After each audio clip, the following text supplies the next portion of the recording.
Kembali bersama kami di Live Event Indonesia Memilih. Pemirsa, Presiden Joko Widodo meminta seluruh pihak jangan teriak curang dan langsung melapor ke Bawaslu jika punya dugaan kecurangan Pilpres 2024. Menurut Jokowi, setiap TPS sudah dilakukan pengawasan berlapis, mulai dari saksi, setiap paslon, caleg, hingga partai. Pertama ya, mengenai kecurangan. Caleg itu ada saksi di TPS. Partai ada saksi di TPS. Capres, cawapres, kandidat ada saksi di TPS. Di TPS ada Bawaslu. Aparat juga ada di sana. Terbuka untuk diambil gambarnya. Saya kira pengawasan yang berlapis-lapis seperti ini akan menghilangkan adanya kecurangan. Tapi kalau memang ada betul, ada mekanisme untuk ke Bawaslu, mekanisme nanti persidangan di MK, saya kira sudah diatur semuanya kok. Jadi janganlah teriak-teriak curang. Ada bukti langsung bawa ke Bawaslu, ada bukti bawa ke MK. Kita lanjut perbincangan saya ke Bang Zuhad. Bang Zuhad, tadi dikatakan oleh Presiden Jokowi jangan teriak-teriak curang gitu, bawa saja buktinya dan prosesnya sudah begitu berlapis gitu ya, dari di TPS itu ada saksi dari paslon capresnya maupun juga sampai ke calegnya. Apa tanggapannya? Iya Mbak, kita itu kan berhukum itu kan substansinya sedang menegakkan keadilan ya. Kita bukan sekedar sedang berundang-undang hari ini, kita sedang berhukum. Berhukum itu substansinya keadilan. Nah, kalau kita kemudian kembali ke masa lalu, saya coba flashback deh. Ketika rezim Orde Baru membubarkan diskusinya senior-senior kita dulu 98, itu atas nama undang-undang loh Pak. Subversi. Atas nama undang-undang, artinya kalau kita tanya Soeharto melanggar hukum atau enggak? Enggak. Gitu. Nah, kalau sekarang logika berhukum itu diteruskan, itu yang sering kali kita menjadi penanda dan menjadi warning gitu bagi kita. Nih hati-hati nih, cara berhukum kita kayaknya agak bermasalah nih. Termasuk dalam konteks pemilu itu, Pak. Pemilu itu kan dia sesungguhnya memang peristiwa hukum tetapi di dalam peristiwa politik. Gitu.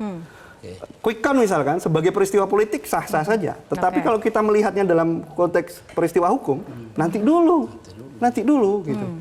Ya. Jadi ada dua hal yang harus kita pisahkan sekaligus kita bungkus dalam satu kesatuan peristiwa yang namanya pemilu ini. Ada peristiwa hukum, ada peristiwa politik di situ. Nah, itu loh yang harus kita pahami bersama, Mbak, bahwa kita itu tidak hanya sekedar sedang menjalankan undang-undang gitu, tapi ada substansi suara rakyat yang sedang kita bawa. Artinya gitu. bahwa ketika memang sudah menjalankan aturan, ada berlapis di situ untuk terkait dengan pengawasannya, tetap saja begitu ya, potensi kecurangannya tetap ada, celah itu ada. Ya, dalam konteks ini saya ingin bilang begini, saya yang dikatakan Bang Fritz tadi benar gitu. Penyelenggara pemilu kita sudah berat nih pekerjaannya. Sudahlah berat di data Bawaslu tadi konpres dia bilang menemukan ribuan penyelenggara pemilu yang diintimidasi gitu. Intimidasi hari ini dalam pemilu ini tidak hanya terjadi pada pemilih, tapi pada penyelenggara pemilu datanya. Mungkin karena Bang Fritz sekarang sudah nggak di Bawaslu, jadi penyelenggara pemilu itu terintimidasi hari ini. Nah, kan nggak tahu intimidasi untuk memilih siapa. Mungkin memilih 1, 2, 3. Maksudnya kan ini soal bagaimana pemilu ini, kan kita sebenarnya kalau saya Mbak, kami itu mengatakan begini loh. Pemilu ini kan bukan soal kita hanya nyoblos, tapi kita ingin menghasilkan pemimpin yang selain dari sisi hukum legal, tapi dari sisi sosial, dari sisi politik, dia legitimate gitu. Ini adalah hasil dari suara rakyat, bukan hasil coblosan oknum tertentu gitu ya, supaya nggak meleset Bang. Meleset sedikit bahaya kita ini kan. Nah, gitu. Lalu misalkan kita lihat tunjukkan segala tadi saya ulangi. Tadinya kita mau husnudzon nih, Mbak. Kemarin ini sistem error, human error juga terjadi gitu. Tetapi lihat deh gitu. Cek, misalkan ada suara tercoblos. Mayoritas tercoblosnya ke nomor berapa? Cek di lapangan itu. Kalau ini human error, Bang, mestinya dia random dong. Tapi kan ini enggak. Kok lihat saya kan juga ada yang tercoblos untuk nomor 3 juga ada. Iya, tetapi persentase. Misalkan Sirekap tadi. Sirekap itu tadi sore kita persentase misalkan. Persentasenya itu yang Sirekap yang berbeda di 01 itu jumlahnya kira-kira 16%. Yang tercoblos di di 03 sama belasan persen. Tetapi yang tercoblos di 02, saya ralat, bukan tercoblos. Yang sirekapnya itu berbeda dengan C. Penggelembungan Sanhasil. suaranya. Iya, itu di 02 angkanya sampai 60% Bang yang kita temukan tadi sore itu. Nah kalau begini gimana coba? Kita mau bilang husnuzon, faktanya begini. Oke, mau husnuzon tapi faktanya begitu. Iya. Saya ke Bang Servasius. Bang Servasius, tadi dikatakan oleh Presiden Jokowi bahwa saya kira pengawasan yang berlapis-lapis seperti ini akan menghilangkan adanya kecurangan. Nah, dikatakan bahwa sesuai aturan sudah berlapis, saksinya, pengawasnya begitu ya, harusnya tidak ada lagi celah kecurangannya. Dikatakan begitu. Apakah patut Presiden berkomentar soal kecurangan yang terjadi di pemilu? Kalau melihat apa yang dikatakan Pak Presiden tadi sore, soal patut dan tidak patut itu relatif. Tetapi sebagai negarawan itu tidak bijak. Kenapa? Karena hari ini publik, terutama kubu dari paslon 1 dan 3 lagi menyoroti dugaan kecurangan dari 02. Di mana 02 itu irisannya dengan presiden karena ada anaknya di situ. Jadi kalau hari ini Pak Presiden mengatakan demikian, Pak Presiden sangat tidak bijak dan tidak menjaga sensitivitas rakyatnya. Sangat tidak bijak itu. Di kondisi sekarang tidak tepat Presiden Sangat berkomentar tidak demikian tepat. ya? Itu kan orang akan memberi pesan, oh berarti memang Presiden benar-benar membela. Ini kan dinamika.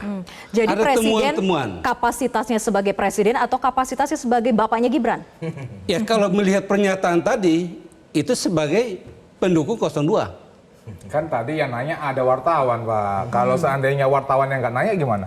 Ya kalau wartawannya tanya, ya jawabannya kita serahkan. Pada KPU atau Bawaslu. Karena apa? Hari ini yang disoroti itu adalah dugaannya kepada 02. Dugaan ya Bang ya? Ya, Itu. bisa dimengerti, Jadi Bang. itu akan memperkuat ya sanksi sosial dari publik kepada yang sangat kita sayang dan kita hormati, Bapak Presiden kita. Jangan sampai beliau meninggalkan legasi yang tidak baik dalam kehidupan yang berdemokrasi. Kenapa? Karena beliau merupakan presiden yang lahir dari rahim reformasi. Artinya beliau punya moral obligation, kepatuhan moral untuk menjaga. Beliau dipilih secara demokratis, beliau memimpin selama 10 tahun, hampir 10 tahun, begitu baik dengan dinamika demokrasi yang sangat edukatif, transformatif. Tapi hari-hari ini publik mulai ragu. Apakah ini keaslian Jokowi yang sebenarnya? Akhirnya orang mulai berpikir, oh yang kemarin itu pura-pura. Aslinya ini seperti ini. Ini bahaya Bang. Saya Jangan sampai meninggalkan. Menunggu nih, saya masih Ya. menunggu nih ya. Jangan sampai meninggalkan ya cedera demokrasi yang berkepanjangan. Karena Oke. publik akan bertanya, kalau akhirnya ya 02 menang, drama politik tidak akan sampai pada kemenangan saja. Pasti akan berlanjut. Pasti akan berlanjut. Nah, keberlanjutan itu pasti diduga atau berpotensi akan merusak demokrasi. Karena apa? Di Oke. situ akan memperkuat oligarki. Drama politik akan berlanjut, benarkah demikian? Nanti kita tanyakan ya ke Paslon 02. Tapi usai jeda, tetap bersama kami di Live Event Indonesia Memilih.